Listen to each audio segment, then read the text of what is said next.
System so जाता है तब युवा जागता है, जब नेता वादे भूल जाते हैं तब नया दौर शुरू होता है। I understand, Lawrence. And Have you seen there are youngsters like cockroaches? क्या भारत की राजनीति में एक नई डिजिटल पार्टी जन्म ले चुकी है? क्या सिर्फ मीम्स और रील्स के दम पर कोई आंदोलन बीजेपी जैसी बड़ी पार्टी को सोशल मीडिया पर चुनौती दे सकता है? आखिर कौन है वो शख्स जिसने कॉकरोच जनता पार्टी बनाई? क्यों लाखों फॉलोअर्स, लाखों बेरोजगार युवा इस मूवमेंट से जुड़ते जा रहे हैं? क्या सच में देश के युवाओं को कॉकरोच कहा गया था? अगर हाँ, तो किसने कहा और क्यों कहा? क्या सीजीपी सिर्फ एक मजाक है या आने वाले समय की नई राजनीतिक ताकत? और आखिर क्यों भारत में सीजीपी का एक्स यानी ट्विटर अकाउंट ब्लॉक कर दिया है? क्या इसे दबाने की कोशिश हो रही है या फिर ये सिर्फ एक वायरल इंटरनेट ट्रेंड है? आज हम आपको बताएंगे कॉकरोच जनता पार्टी की पूरी कहानी, जिसने सोशल मीडिया से लेकर राजनीति तक हर जगह हलचल मचा दी है। नमस्कार, मैं हूं अंजू, आप देख रहे हैं हिंद न्यूज। दोस्तों, इस समय भारतीय सोशल मीडिया पर अगर सबसे ज्यादा कोई नाम ट्रेंड कर रहा है तो वो है कॉकरोच जनता पार्टी यानी सीजीपी।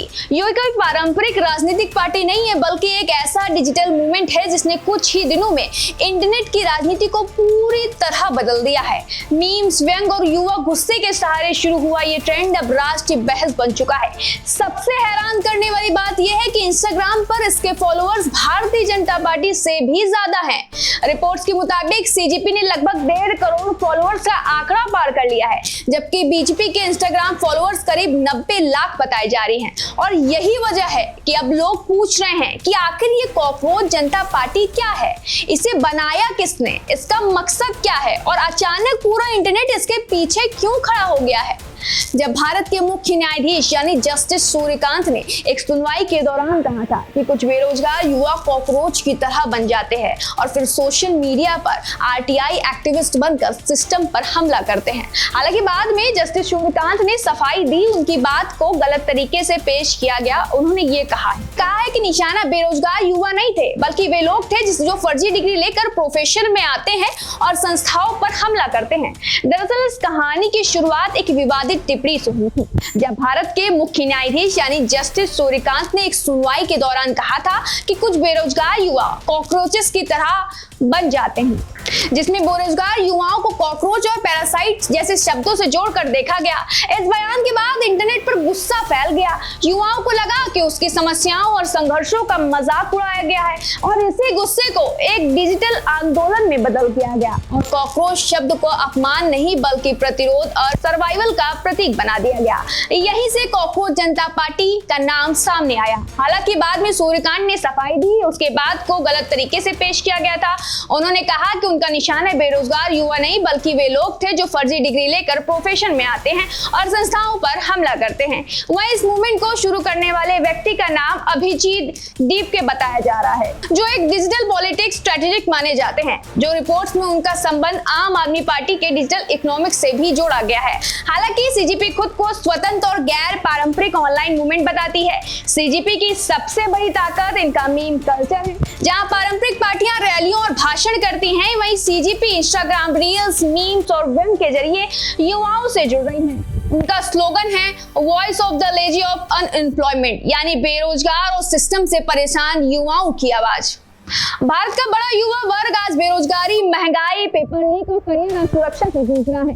सीजीपी ने इसी दर्द को मजाक और व्यंग के फॉर्मेट से बदल दिया और यही वजह है कि लाखों युवा इस मूवमेंट के साथ जुड़ते चले गए हैं।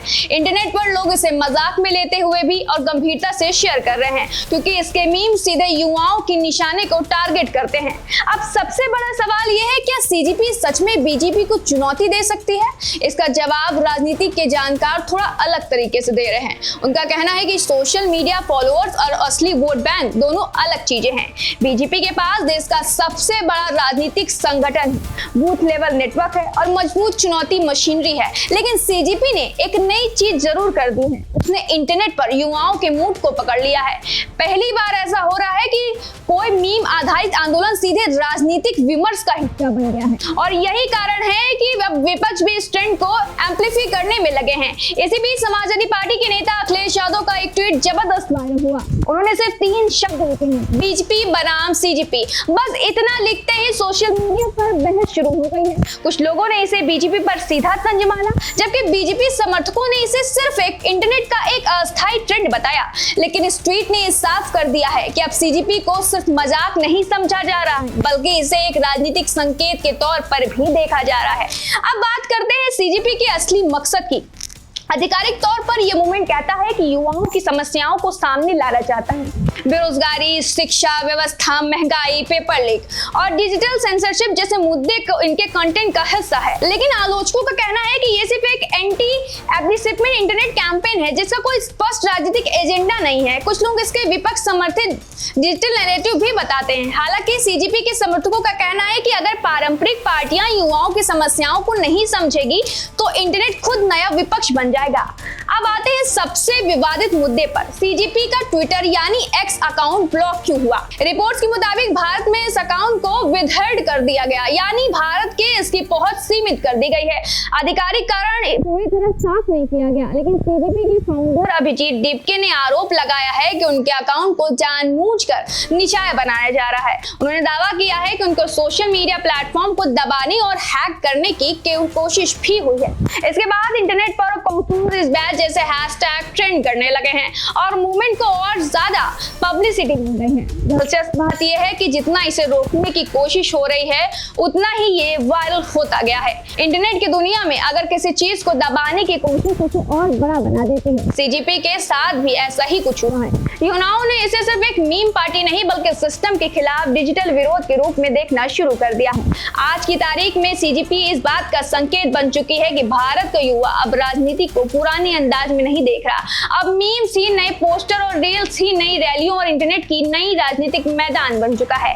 लेकिन आखिर में सबसे जरूरी बात है कि क्या सीजेपी सच में राजनीति बदल देगी? क्योंकि इंस्टाग्राम फॉलोअर्स चुनाव नहीं जीताते, लेकिन इतना जरूर है कि उसका इस मूवमेंट ने देश की राजनीति को एक बड़ा संदेश दिया है। भारत का युवा गुस्से में है, निराश है और अपनी आवाज किसी न किसी तरीके से उठाना चाहता है। और शायद यही वजह है कि बहुजन जनता पार्टी अब सिर्फ एक मजाक नहीं, बल्कि बड़े सामाजिक मूड का प्रतीक है।